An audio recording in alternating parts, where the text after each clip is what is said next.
We have to change. Phones, eating out, cars. I can't live without these things. We can't. Yeah, what in your life can't you live without? All of the above, live without all of it. Sure you can, but we don't think we can, do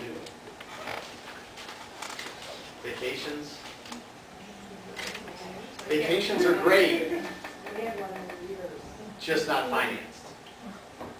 We aren't really to roll back our lifestyles. Oh, okay, I'm sorry, I'll do this. Okay. That's true, isn't it? When it comes to, if we're serious about getting out of debt, we're going to have to make some sacrifices, but we don't want to do it, right? We think that we can't possibly spend less than this much. I mean, we can't go backwards. I need these things, right? I need these things in my life. And think about, how do we get to that point in our lives where we think we need that stuff? Well, here is a typical American and how we live. Starts out with, we make a little bit of money when we get a job. I was a caddy at a country club. I had a paper route. When I was like 9, 10 years old. I made a little bit of money, had something in my pocket. My first taste of having a job. Wow, it was cool. It's like, man, what am I going to do with all this money? It was like $3. You know? But back then you could buy a lot of candy and baseball cards, and you know, I bought baseball cards and always had a stick of gum in it, so I got this big honking thing of of gum in my mouth, and I was a happy kid. And so what did I do? I spent everything I made because I'm living at home. My mom and dad are paying for everything, and they pretty much let me spend what I make. Then what happens? We graduate from high school or college, and we get a job, and wow, now we got significant amount of money, right? I mean, we're working full time.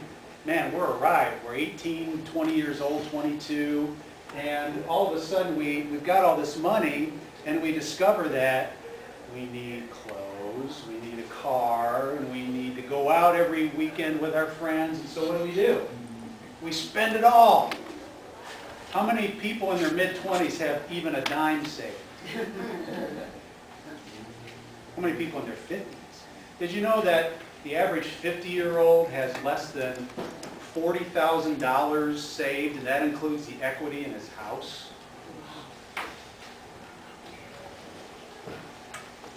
Wow. So we start accumulating debt because we've got that car loan, and maybe we put some clothes on a charge card, right? Or we bought that flat screen for our apartment, that it goes from wall to wall. We'll let the TV go, please. Sir, we buy that computer. Thank you. All right. Laptop. All right, so we start accumulating debt, right, at a young age. Then we get that big promotion, or we step into that big job, or we start a business, and man, now money's really rolling in. But what do? We get married, we start having kids, and all of a sudden, we're right back where we started. We're spending everything we make. Because now we got to keep up with the Joneses, because the neighbors just got a minivan, or they just got an SUV, or they just got a boat, or we saw them walking in with that flat screen monitor. Right?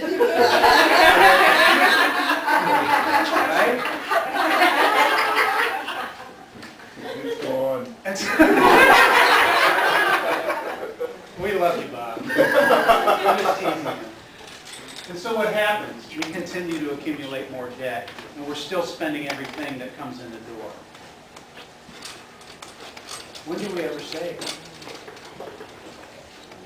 Isn't it funny that our schools, I'm not here to cut on education in our country, but this is true. You can't deny that this is true. We do a great job of teaching kids biology and math and science and American history and English and the arts. Who's teaching our kids about personal finances? MasterCard. Right, MasterCard, right? Life Takes Visa, Barbie. Right, Thank you, Mattel. And I'm not saying that the schools have to do it. It still ends up being a parental obligation to teach our kids about money. But it's not being done. I would love to see that taught in schools. Personal finance, it's not, Especially like in the senior year. yeah. Start sooner than that, you know? Okay, now I know this is a point where we're ready for that. So, why don't we do that? You go do what you need to do. Mm-hmm. She's making copies right now. Go ahead. Okay. While they're doing that. Yeah, I mean, Deb and I were in a very similar situation. You know, she got out of college, you know, got a job at a big corporation, got benefits, everything else. We met, fell in love, got married. I was making great money. We didn't have any kids yet. For 10 years, back to back, our incomes rose. Her income rose and my income rose every single year for 10 years. After 10 years, you figure it's not going to stop. Why would it? It hasn't stopped by now. Everything keeps, our careers are looking good.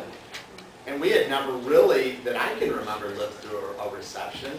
I had heard people talk about high interest rates back in the early 80s and Reaganomics and stuff like that. I really didn't know a whole lot about it. I was 12 when that stuff happened, so I really didn't know. So here we are, we're living the dream. We've got 3 cars in the garage. One's just a toy, it's a convertible. The other 2 are just, you know, traveling, you know, back and forth to work cars. They're nice cars. We had 3 car payments. We had a mortgage payment at that time. We had credit cards. We both had credit cards. We both had individual debt as well as debt that we had earned together, so to speak, or spent and put together as a couple. So as we're moving through this stuff, again, we're thinking, hey, we're making good money. Every year our income keeps going up, and we're trying to keep an eye on spending, but there was no reason to think that things were going to change. We're putting money into retirement, we've got a savings account, we've got some money in reserves, and we're trying to do the best that we can. But there was nothing that said that things were going to change. Things do change. They change very quickly. We had kids.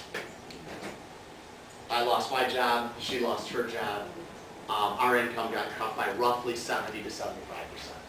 So that was tough. And then automatically, you know, the first thing on my mind, and I remember I went through a season of depression. I remember thinking about it and praying, and didn't have my thoughts collected properly. But I remember praying that in my mind, I needed to find employment that was equal to what I had before in compensation. And I don't have any special training. And I hated what I did. I hated it. Absolutely hated it. But I didn't have any other, I didn't have any alternatives because of the fact that we were married, not only to each other, but to our dad. So now I've got the pressure of going out and finding something to do to make the type of money I was making before with no special training, and it's something that I absolutely hated. And it came to the point where I actually thought about calling it quits. You know, I didn't want to be here anymore. This was tough. So anyways, this is my wife, and she's going to talk about saving money and how we've been able to survive since then, because it wasn't that long ago that these things happened. Her name's Deb, and